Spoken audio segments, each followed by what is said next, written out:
Most schools say they want students to be future ready, but they're still teaching them how to pass tests, not how to build anything real. The result? Graduates who know the vocabulary of success but have never shipped, sold, failed, or tried. And that's a problem because the future doesn't reward compliance. It rewards people who can spot problems, talk to humans, and create value. Today's episode cracks this wide open. You'll hear how one campus made a radical decision that every student, regardless of their major, must start a real business to graduate. It's not a simulation, it's not a worksheet, but a real venture with real customers, real failure, and real learning. And it all started with one deceptively question. Excuse me. And it all started with one deceptively hard question. What actually makes you happy? I'm Danny Bauer, and this is Better Leaders, Better Schools, the original Ruckus cast for visionary leaders who want to do school different, even within a traditional system, so that we create campus experiences worth showing up for. Thanks to Ruckus makers just like you, this show ranks in the top 1% of nearly 4 million podcasts worldwide. Today, my guest is Jeff Meade, Chief Innovation Officer over at Paul Quinn College, where he's leading a bold venture-based learning model that requires 100% of students to launch a business before graduation. And in the process, refining what higher ed and K-12 could look like if we stopped playing it safe. So once again, thanks for listening. Thanks for tuning in. And we'll be right back after a quick message from our show sponsors. Looking to create the kind of campus experience students never forget? ODP Business Solutions transforms ordinary spaces into extraordinary learning environments. Visit odpbusiness.com/education and let's do school different. That's odpbusiness.com/education. School district challenges don't look the same everywhere right now. Some are seeing hiring improve. Others are still navigating staffing gaps and increasing demands. Frontline Education's 2026 K-12 Lens Report helps connect those dots with insights from more than 1,000 school leaders nationwide. You can get the full picture at frontlineeducation.com/leaders. Get the full report at frontlineeducation.com/leaders. If you could differentiate instruction in 20 minutes or less, would you do it for all your students? Well, you can with IXL. Over 1 million teachers use IXL because it empowers them to use effective data-informed instruction. And you can get started today at ixl.com/leaders. That's ixl.com/leaders. Corey talked to Digital Danny 910 times in just 5 months. And when I asked him about why he hired Digital Danny, he said, well, the first job was to communicate things, those high-stake messages I needed to share, a non-renewal of a teacher, a difficult parent situation, and I needed those messages to land. And Digital Danny helped. I had an idea of what I wanted to share, but Digital Danny gave me other ways of thinking about how to communicate based on the stakeholder. So if you have high-stakes messages that you need to land as well, maybe you should hire Digital Danny for that job as well. Get started and try for yourself at myprincipalcoach.com/ruckus. That's myprincipalcoach.com/ruckus. And Jeff, welcome to the show. Thank you. Great to be on. Appreciate it. So we're going to start with the topic of happiness. And I'd love for you to tell me a story about what makes you specifically happy. That is a good question. I have a great story about it too. So I've been at Paul Quinn. By the time this airs, I'd be coming up on 2 years. And prior to that, I was running my own firm. I was a marketing consultant firm. And, I was thinking about what I wanted to do for the next year. I was like, maybe I'll chase revenues, grow the business. And funny enough, I was on a hike with a friend. We're in Japan, Mount Fuji in the background, beautiful hike. And he says to me, he says, you know, what makes you happy? Mm. I couldn't answer the question. I struggled and it was frustrating. But what was fascinating is 4 hours later, we're going back and forth and I really struggled with articulating what made me happy. Mhm. And essentially the place I got to after the flight back home, the 14-hour flight back home and a couple of weeks of journaling was I really loved when I was helping students. And what I meant was when I was an adjunct at UCLA, I really loved teaching. And part of the reason I stopped was after I had my third kid, I just said, I just need more money, right? Like I just had to figure out a way to make more money. But truly, I really loved that space. And so I said, man, I got to figure out some way to kind of give back in this way. And, I'd been an entrepreneur my whole life. And I thought to myself, what if there was some way I can combine it? And I came up with this crazy idea to build an entrepreneurship program. And I was taking some ideas from my alma mater, Babson College. And I said, what if I could create an entrepreneurship program where every student had to start a business, right? Just really bold, really crazy. And I started shopping the idea.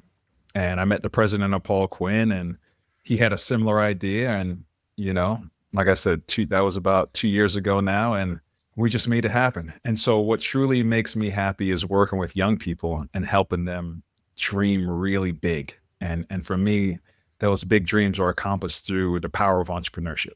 Why do you think that was such a difficult question for you to answer? Mount Fuji in the background, out on a hike with a friend, and it's like you got stumped. You had to take the flight back too, and do some soul searching there. But why? Yeah, why was that so hard for you? Yeah, it's a lot of soul searching. It was really because I was really focused on two big things in my life, Mhm. and really still am, and that was my business. I was thinking about ways to grow it, and by all measures, the business was successful. I was happy, was able to pay the mortgage. We can save. I really loved what I was doing for the business and my family. Spend tons of time with them, and so I think what my buddy did as he asked that question was he took those two elements out of it. And he said, of course, you love spending time with your kids, your wife. He said, but what makes you happy? And I struggle with it because I hadn't really thought of that question before. My happiness was really my ability to make other people safe and comfortable. And I hadn't thought about me personally. Once all those conditions are met, what makes me happy? And so someone finally asked me the question and I couldn't answer it. Yeah, I'm thinking about that question a lot this year, and behind me you can see that grid back there. That's the Harada method. I don't know if you saw that on social media, but I guess that's the sort of goal setting approach that Shohei Ohtani took. In terms of being the number one pick, and it's like the super goal in the middle, all the pillars around it that support that big goal, and then what supports Right. the pillars. But for me, I'm doing some stuff these days that are a stretch, right? With improv comedy. I haven't yet done an open mic for stand up, but I'm going to in 2026 and multiple times. And yeah, just thinking about some of that stuff because it's so easy to chase business goals, revenue, all this kind of stuff. But at the Right. end of the day, is that really right? What makes you happy and that kind of thing. So, oh yeah, and I'm Mhm. reconnecting with guitar and taking guitar lessons again. So that's a lot of I love fun that. for me. I love Yeah, that. yeah, yeah. And when you do the stand up, definitely gotta let me know where I can see it. Right. Yeah. Well, I'm sure it's going to be terrible in the beginning, and I hope to craft it right to make it good. But I have been able to make people laugh throughout my life. And last thing I'll say about me, I want to make this about you. A Yep. huge professional milestone was doing a kickoff to school event at the Kennedy Center of the Performing Arts. This was years ago, and Mhm. afterward, multiple teachers came up to me and said, when are you a stand-up comedian? When do you perform? And that kind of thing. And I was just like, what are you talking? You know what I mean? I was just riffing with the crowd and Yeah, being yeah. me. And it was interesting that they thought that. So it was just a bit of a signal. And I want to try to see if I can lean into it and maybe, nurture that a little bit more. But But I love it. I think you should pursue it. yeah, me too. Thank you. I appreciate that. So you mentioned, when this releases, you'll be about 2 years at Paul Quinn. And why don't you tell the ruckus maker Mhm. who's listening or watching this a little bit, about that campus and more importantly, the vision for entrepreneurship. I heard you say like 100% of the students are gonna start a business, which is amazing. Yeah. Yeah. Paul Quinn's an amazing school. We're about 153 years old, Mm. founded by the AME Church, originally founded in Austin, Texas. Then we moved to Waco, and we've been at our Dallas locations since the early 90s. And we're sub 1,000 students, so small campus. And so part of my vision is a little easier to accomplish, I know, because we have a smaller campus. But what I find fascinating is just the entrepreneurship nature of the school, right? Like, what I find fascinating is if you were trying to build a school from the ground up, and this was something the president and the board thought about a few years ago. I said, if we were just starting from zero, what would we do to help our students achieve their dreams? I think one of the most fascinating things that they did was they looked at the cost center and said, all right, where are we losing money? What's not adding value? And I'm going to remind the listeners that we're located in Dallas, Texas. And as they looked at the school and said, all right, what do we need to cut so we can accomplish our big goals? The first thing they cut was our football program. Right. In Dallas, Texas. You don't cut Right. football in Texas. Wow. Yeah, And so yeah. really bold. And part of the reason was we weren't that good, unfortunately. And to run a football program is really, really expensive, right? And so it wasn't allowing us to accomplish some of the other dreams we had. Mhm. And what's fascinating today is that the same place, the football field, we have now turned that into a garden, an urban garden. And one of our claims to fame is that we actually provide food for the Dallas Cowboys on game day through our urban garden, Wow. right? So it's a fascinating school. We do things really differently. Another thing I'll add about the school, then I'll go into the entrepreneurship program, is that we have a corporate work program. And so we really looked at the data. The data says that 70% of all students work while they're in college.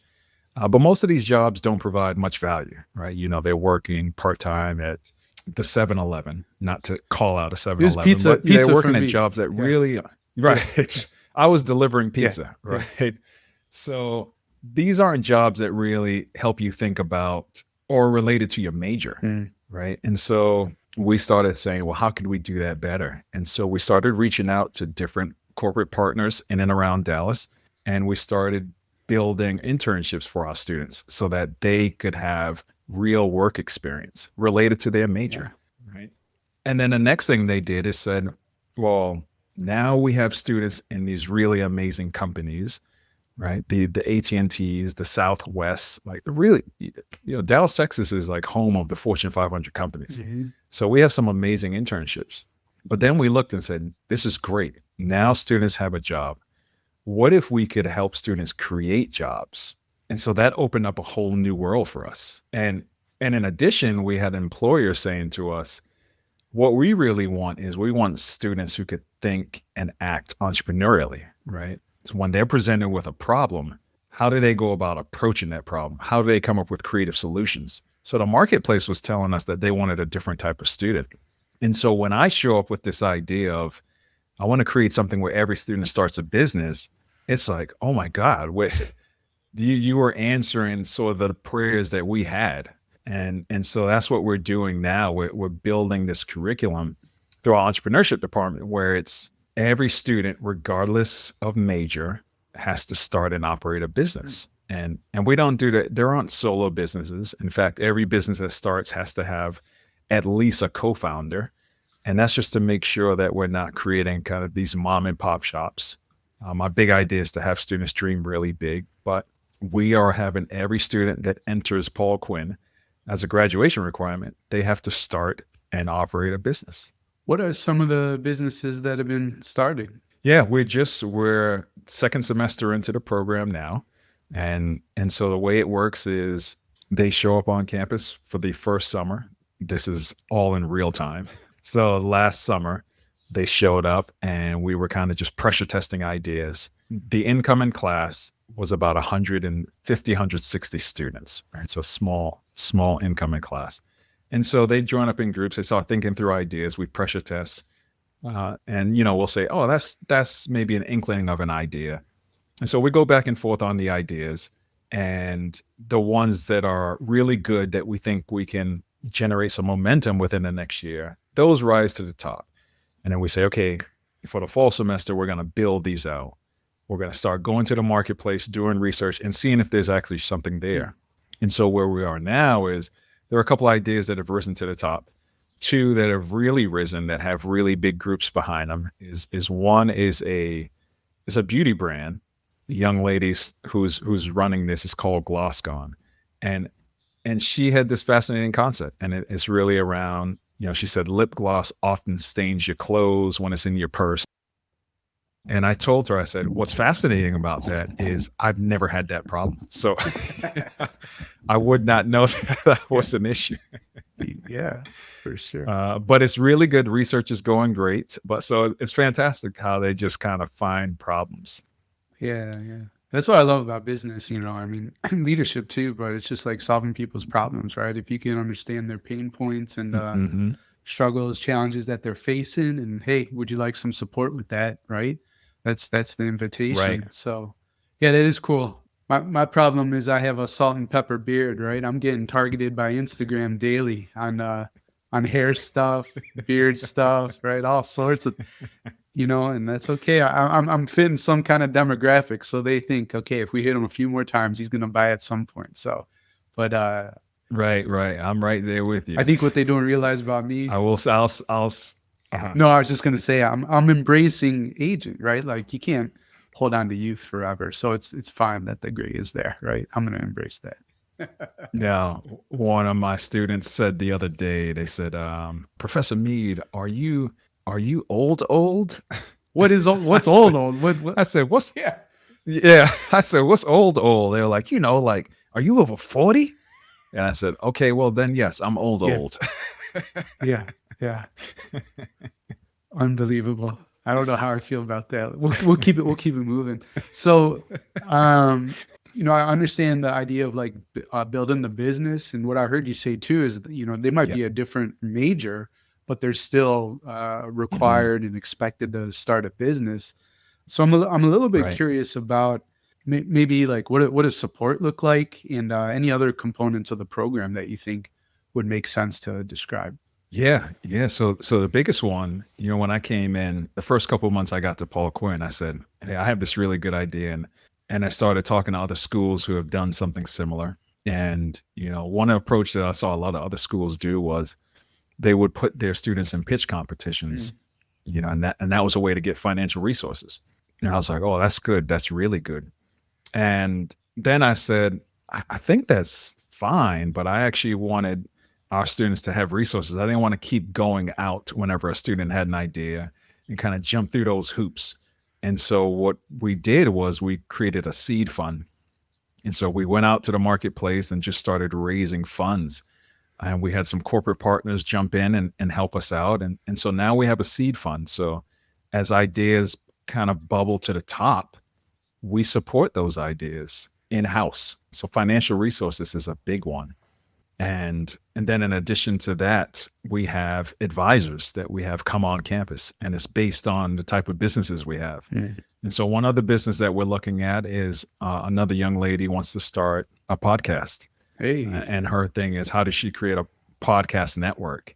And so we're having people come in who've launched podcasts to talk to her about what that looks like. And so we bring the community into the school. So they get not only financial resources, but people who've gone down that road, and those folks love coming back to the campus to talk to people. I think that has been one of the biggest things that I found is how excited people are to come and talk to young people about what they're doing. It reminds me of career days when I was a kid. People excited to come back to campus. I think that's something that's really important for ruckus makers to consider, is because it just takes that invite, right? Creating the space for folks that are out there in the marketplace doing really cool stuff to give back, right, to younger people, whether it's college campus, high school campus, or whatever. But the career days that we used to Right. run in high school were huge hits as well. Students love to see like what's possible, right, and people from the neighborhood and that kind of thing, and what they were doing. And yeah, it's such a great support. So appreciate you sharing that. I Yeah. know with the program too, I think you're like talking about venture-based learning, like that's a language that you all are Yes. using. Can you describe a Yeah. bit, what that means to you and yeah, how that shows up? Yeah. Venture-based learning is simple. It really is. For us, it's students don't just study entrepreneurship, they actually do it. There are tons of books about entrepreneurship, and I could have students run on Chat GPT or Claude and kind of search up what is entrepreneurship. But for us, it's I need you to roll up your sleeves and actually do it. So venture-based learning in many ways is a form of experiential learning. They have to go out, they have to launch, operate a business, and then I start bringing in all of the different components you would have under a typical business major. So whether it's marketing, finance, accounting, and we start integrating all of that into the curriculum, right? And so instead of for the marketing courses, as I talk to my marketing professors, I want students to learn like the 4 Ps, the 3 Cs, all that stuff. But then it's how do we take this even further? And so talking with the marketing professors about how do we show a student how to actually get a customer, right? Yeah. Like take it that much further. And what's fascinating is how nervous this generation is about taking that next step. Because every time we've done it, they're always saying, "You mean go talk to somebody?" I'm like, yes, that's what you have to do. That you have this idea, go talk to people. And, I think this generation they're definitely a product of kind of COVID, but going out and talking to people is just not something that comes natural to them. And so that has been like a aha moment for me and for other folks. Is just, we got to get them out talking to people. And every time they've done it, it's been amazing. The last time I did it as an exercise, one kid came back with an internship.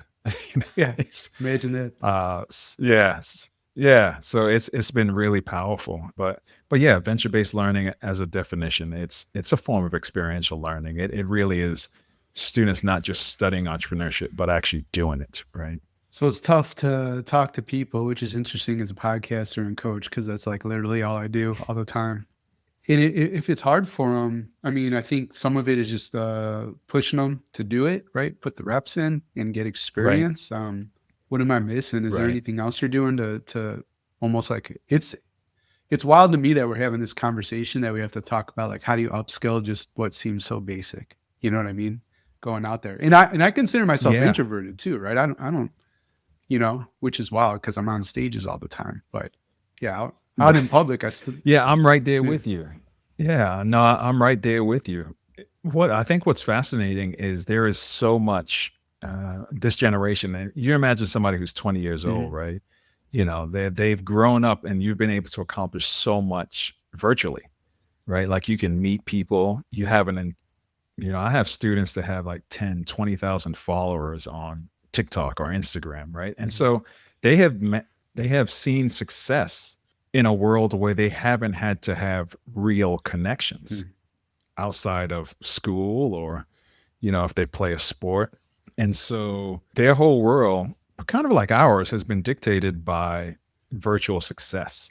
And so now when I say, that's great, but in order for you to take it to another level and actually grow a business, you have to sit across from somebody and share your dream, right? And so it's similar to a skill where we say, hey, you got to go get a job. So I need you to sit across the table, share your vision, share why you're the best person for this company. What I'm saying is you have an idea for a business that solves a problem. Now go out and talk to some people. And this shouldn't even be rocket science. And it's not. It's just a skill that they don't have. And it's just a muscle that they haven't worked. And so it's just fascinating seeing that muscle develop. And so there's just apprehension for our students. The apprehension is, I'm 20 years old and I've never really done this. I've never really interacted with an adult outside of, say, maybe I talked to the admissions counselor before I came to Paul Quinn, but I've had success for 2 decades without interacting with adults. And so I just have to figure this out. And so it really is just the simple stuff that we're working on. We have guardrails and, there's a whole curriculum around entrepreneurship, but what I'm finding surprising is how important the soft skills are. Because I got to tell you, in my mind, as I built out the plan, it wasn't a focus on the soft skills. I was really thinking about, okay, I got to raise this much money for the seed fund. I got to bring in this many advisors that have these skills. And you're talking with corporations. It was all of the structure around it.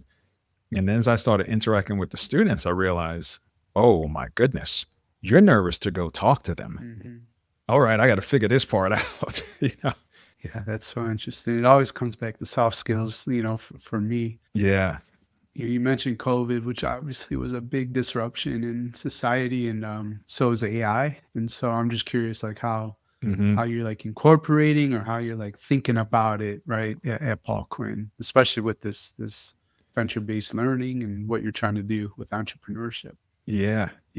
I have thoroughly embraced AI. And so much so that I bring in guest speakers all the time to talk to my students about how to better leverage AI. I'll give assignments and I'll tell them, you guys do a horrible job at leveraging AI. And so in many ways, when we do have assignments and they're putting together their ideas, we'll have group sessions where I'm saying, all right, let's talk through this, brainstorm, pitch the idea to me, pitch it to your classmates. And so there's some stuff AI can't do, right? But as they start thinking about building out the plan, I always say, well, let's leverage the tools we have, because if it's just putting together a one-page review or overview of your idea, AI can do that for you real easy. And so then we get back to what I was saying before. Then it goes back to how do we train and build these soft skills, right? And so AI is definitely a tool. I continue to bring in guest speakers to help our students think about AI. As we develop businesses in the course, there's always a layer where I say, first, I want you to make sure that this idea solves a problem. And then can we layer on any digital tools, AI or something else that'll make this easier for you or your customers? So there's always a layer where I want them to think about that. ODP Business Solutions, formerly Office Depot Business Solutions Division, has been a trusted partner for schools for 30 years. At ODP Business Solutions, we're by your side to meet your evolving education needs. Now picture this, a learning environment so engaging students forget to check their phones. Sounds impossible? That's exactly what we helped Belago Academy create. Their secret? Working with ODP Business Solutions to build collaborative spaces that actually work. We didn't just deliver furniture, we delivered a completely new way of learning. From tech integration that makes lessons come alive, to flexible spaces that adapt to any teaching style, to sustainable solutions that reduce your carbon footprint. We're here to help you do school different. And the best part, you get it all from a single supplier.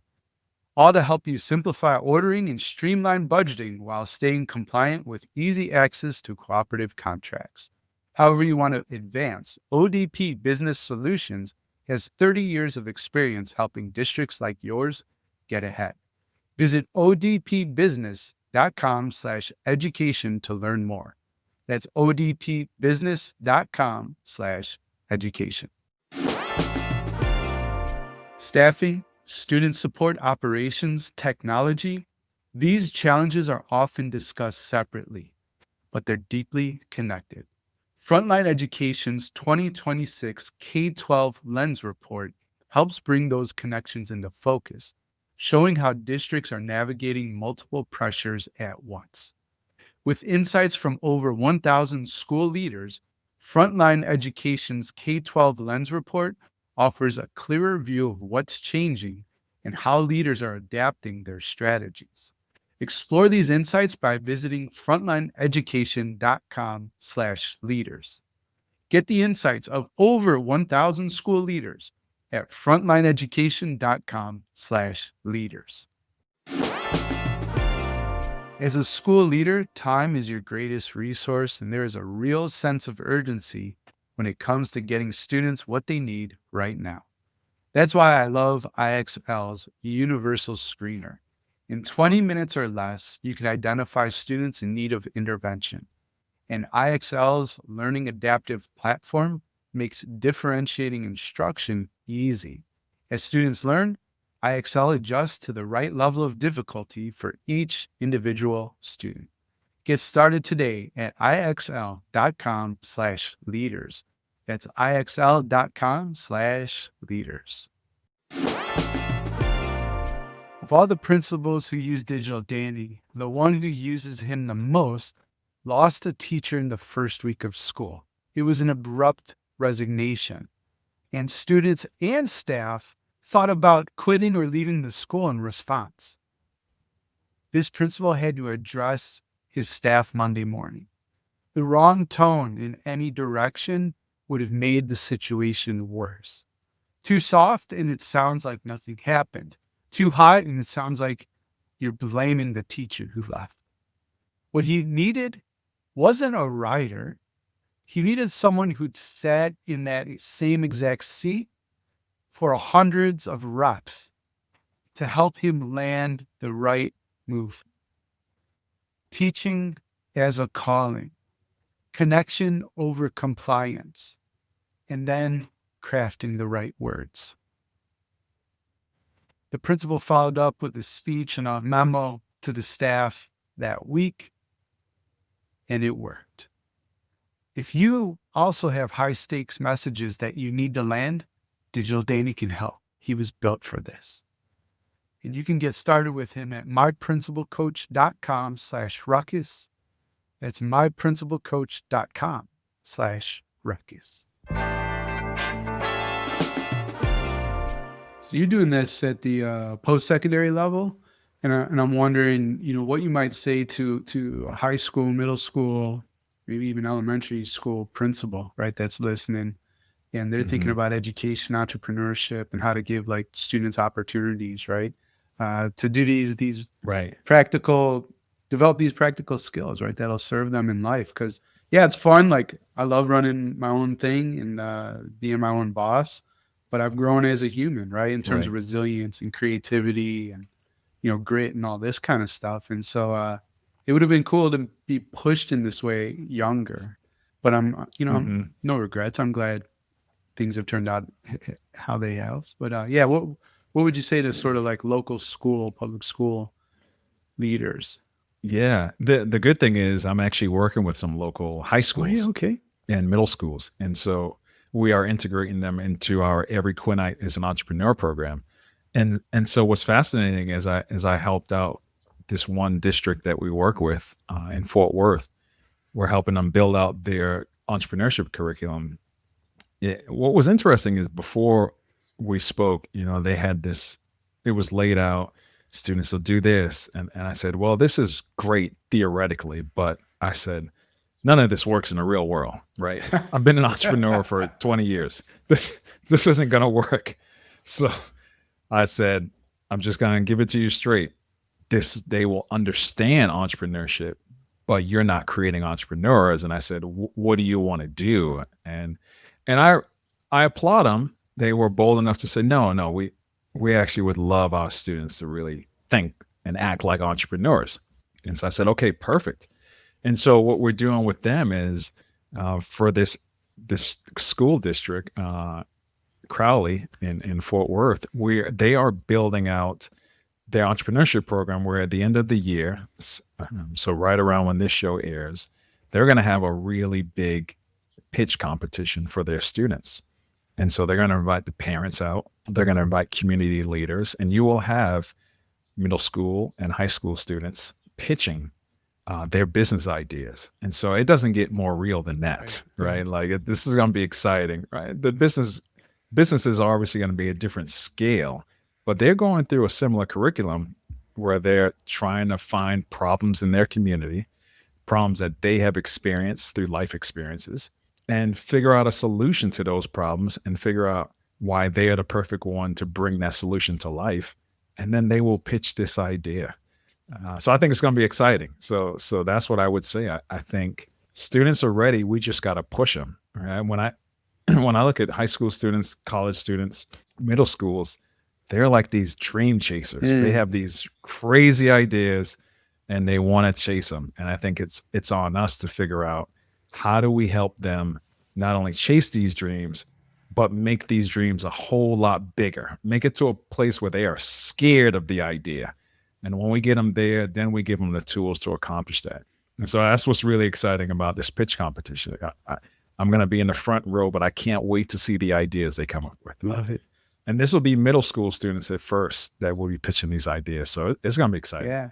What did you see in the program that you told them this will never work? So hopefully people enjoying this show can avoid that. Yeah, it was, if you've ever read a book on like how to swim, right? You'd be like, all right, I get it. This kind of makes sense. And until you get in the pool and you're like, oh, this is real. Like, I really got to practice this. Yeah. And so essentially their curriculum was theoretical. And so it was, read this, answer these multiple choice questions. Pass the test. And so at a cursory level, they understood what an entrepreneur was, but if I threw them in the pool, it would have been all new to them. Right. And so I said, there's no experience here, right? There's no experiential learning taking place at all. And so that's when I really hipped them to the theory that I have, and that's all venture-based learning. And I think the way for students to actually learn is to put them in a place where they actually feel the real pressure of operating a business, where there's limited resources. How do you find a customer? How do you actually sell to that customer? Everything you go through as an entrepreneur, let's put them in that situation. The real difference is that if they fail, then they're not worried about, oh my God, I don't know how I'm going to pay rent, right? You fail, we give you a really soft landing. But that's the big difference. So I said, we just got to make it real for them. We can't be afraid to have these students try. And so if they go through this entrepreneurship program, for all intents and purposes, they are an entrepreneur. They've done it. They've figured out how to, pitch an idea. They figured out who their customer is that they want to go after. They figured out pricing, how to sell it, how they're going to get the product to a customer. They are an entrepreneur. And that's what I said you're trying to create. You want somebody who thinks like this and not somebody who is trying to pass a test. Yeah. Right. That doesn't do anything for anybody. Makes sense. It's the challenge of ideas versus like action and doing it for real, right? I mean, obviously I support school leaders, and you think about how you're prepared to be a school leader, and then there's actually being the leader, right? And realizing that adults can be very difficult to work with, probably more difficult than kids, right? And you got people on your staff, right, that are like, do you like kids? Like, do you like being here? And how am I supposed to work with you? Right. That's a real thing. Right. Or back when I was a teacher, It is. You learn culturally responsive teaching. You learn how to develop rigorous lessons, how, children learn. And then you get in a class and you say, Jeff, we're going to do this lesson today. And you're like, no. How do I respond to that? Right? Like, that's the real teaching, Jeff just said no. Right. And he's 11 years old, right? And I'm an adult. What do I do with that? Like, that's I think what you're talking about. So there's no better teacher than life, right? You can't make it up. So nothing at all. Before Jeff, I get to the last few questions I ask all my guests. Is there anything about the program that I might have missed asking you about, or anything else you want to make sure, the Ruckus Maker engaging with this knows? Yeah, I think what's fascinating about the program is really that it is the program. In many ways, I'm building a program that I would have wanted to go to, right? And I had the fortune of going to Babson College, which is an entrepreneurship school. It's known as one of the top entrepreneurship schools in the country and the world. But I often say, and I remember when I went there, Babson is so resource heavy, and it's a small school, and not everybody gets to experience it. And what I was really thinking is, how can you create a Babson in other parts of the country? When I was there, like, a third of our students were international. And so you had a third of people who just paid full freight to go to the Yep. school. And all my classmates were New England prep school kids, right? And so there was no lack of resources, which was great to be around. But, there were so many schools who aren't in that position, so many students that couldn't relate to that. And I wanted to bring that to, I really wanted to bring it to an HBCU, that sort of thinking. And so that's the beauty of Paul Quinn. You would create this place where we are developing entrepreneurs, kids who can think and act like entrepreneurs and are building businesses that solve problems that they have experienced. And we have the resources internally to make that happen. I think it's fascinating, and it's amazing to see. The first couple of weeks you're working with students, they are really they're scared of failure. I think through the first 12 years of school, failing is a bad thing, right? You don't want to get a F, obviously. You don't want to get C's or D's. And then when they come here, I flip that on its head. And I'm like, I want you to fail big and fast. And that's so hard because, you just graduated high school. You just take your SATs. You want to be on the honor roll, right? Dean's list, all that good stuff. And then you walk into my class and I'm like, oh, you are going to fail so quick, but that's okay. We're going to iterate and turn that around. And it's just like, what? How do I not fail, Professor Mead? And so it's really exciting to see students kind of just getting used to that. Like, oh, okay, failing isn't bad as long as I learn. Yeah. And it's easy to say, but it's hard to process. And seeing that take place it's beautiful to see it in real time.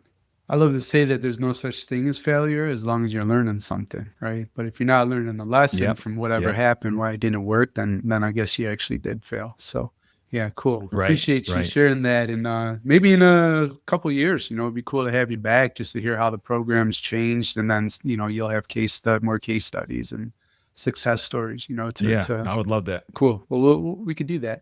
So I'd love to ask you if you could put one message on all school marquees around the world for a single day, what would Jeff's message be? Yep. Mine would be dream bigger, and think and act like an entrepreneur. And you kind of already do. And sorry, go ahead.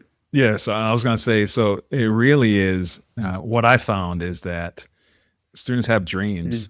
And my big challenge to them is always like, oh, that's good, but stop being scared and dream just a little bigger. Then when they get to that place, I'm like, dream a whole lot bigger. And then when I can see the panic on their face, I'm like, that's where I want you to be. Let's figure out a plan to get there. Yeah.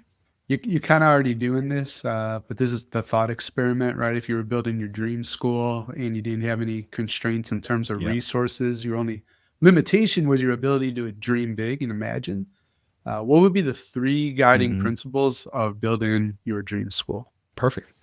The first one I'd say one of them would be start before you're ready, right? I have this bias towards action, and just working with young people. Anybody who works with young people know that they're perfectionists, right? The really good students are perfectionists. They don't want anything to go wrong. And so like I was saying before, I want students to build something. I want them to fail, iterate, build again, like this process of it's okay to fail. And like you said, you're learning so much in the process of building something and seeing it work or not work.